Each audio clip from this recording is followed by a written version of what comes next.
Les fortes pluies des dernières heures ont causé des inondations à plusieurs endroits dans Chaudière-Appalaches. Regardez ces images à Vallée-Jonction. La municipalité recense 2 glissements de terrain.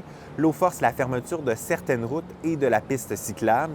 De nombreux dommages sur des terrains privés ont également été observés et quelques maisons ont été inondées. 5 personnes ont dû être évacuées, mais elles ont pu regagner leur domicile ce matin. L'état d'urgence a même été déclaré à Lac-Etchemin, où tu te trouves, Philippe.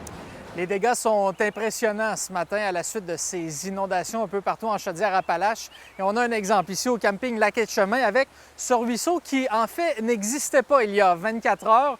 Un ruisseau d'habituellement assez petit qui a été détourné de son lit et qui est venu grandement endommager des ponceaux, des terrains de camping comme vous le voyez devant, ce qui fait qu'il y a une section du camping qui est maintenant isolée. On parle d'une centaine de terrains.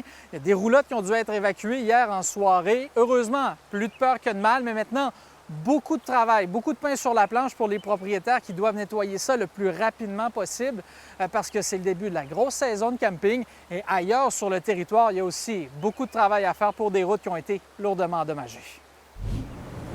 Après 10 journées de grève, les employés de l'entretien seront de retour au travail lundi.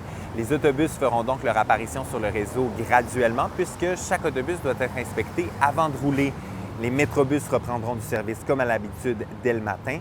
La reprise complète du service est prévue pour midi. Une séance de négociation a lieu jeudi. Elle s'est bien déroulée selon la direction du RTC, mais sans qu'une entente soit trouvée. La prochaine séance est prévue mardi. La guerre tarifaire avec les États-Unis et la baisse de l'immigration font mal à l'économie de Québec. Selon le Conference Board, Québec aura cette année le plus faible taux de croissance de productivité parmi toutes les grandes villes canadiennes. En plus de nuire aux exportations vers les États-Unis, les tarifs créent de l'incertitude qui se répercute sur les dépenses de consommation et les investissements. La baisse de l'immigration a aussi un impact négatif sur la croissance économique puisqu'elle fait diminuer la demande de biens et services. C'est un texte à lire de mon collègue Louis Gagné sur l'application Radio-Canada Info. Bonne fin de semaine!